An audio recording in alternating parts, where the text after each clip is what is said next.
Hey Choppers, welcome to Logan Chop's Quickie preview of Tater Freighter. Tater Freighter is a quick food-based card game for 3 to 7 players, ages 12 and up, and plays in about 10 minutes.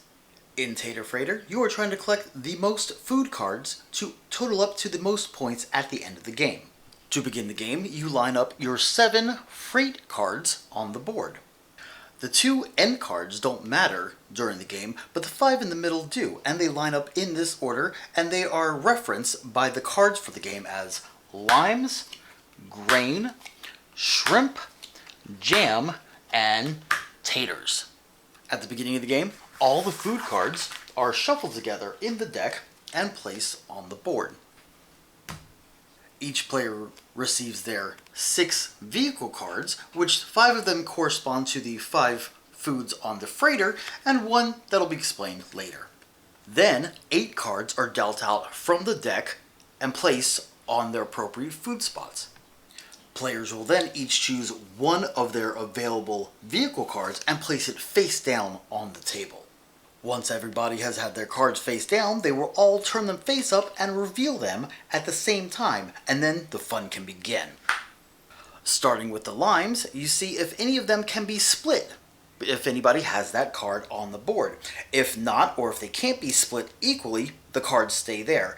And then you move to the next one. Here we get grains. We can see that I've played grains, and we'll say that 1 other player has also played grains as their vehicle card. That way, these 2 grain cards would be split between us. I would get 1, the other player would get 1, and we'd put them in a face-down pile. As an example, let's say that 3 players had played the grain vehicle card.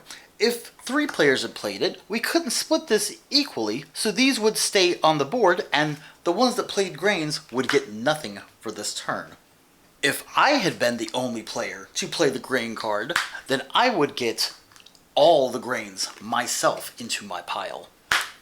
The round continues in this fashion, going down the board, and everything gets either split or stays on the board. Once all the food has been resolved, your vehicle you used for this turn gets discarded, and then 8 more pieces of food are put out onto the board. Play continues like this for 6 rounds, and at the end of the 6th round, you'll total up all the points. But wait a minute, you might say, Logan. There are only 5 vehicle cards. That's right, because you have this 6th one that isn't one of the food cards. It's called Tater Later. You have an option to play this on your turn, or one of the rounds, whenever you would normally play one of your vehicle cards. If you do play this, when you reveal it, instead of getting one of the foods from the freighter, you would actually get to return one of your used vehicle cards from your discard pile to your hand, and then this one would replace that in your discards. That way, at the end of the game, you'll still have 1 vehicle card left in your hand.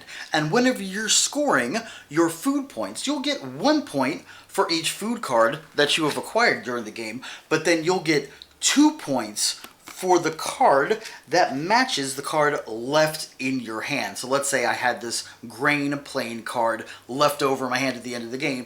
These grains would each count for 2 points rather than 1 point. The player with the most points wins Tater Freighter. Tater Freighter is coming to Kickstarter on October 13th, so make sure to check it out. I'm Logan Chops for Logan Chops Quickie Preview. Go ahead and check out our Patreon, and go ahead and leave a like and subscribe to our channel if you haven't already, and we'll see you next time. Happy gaming.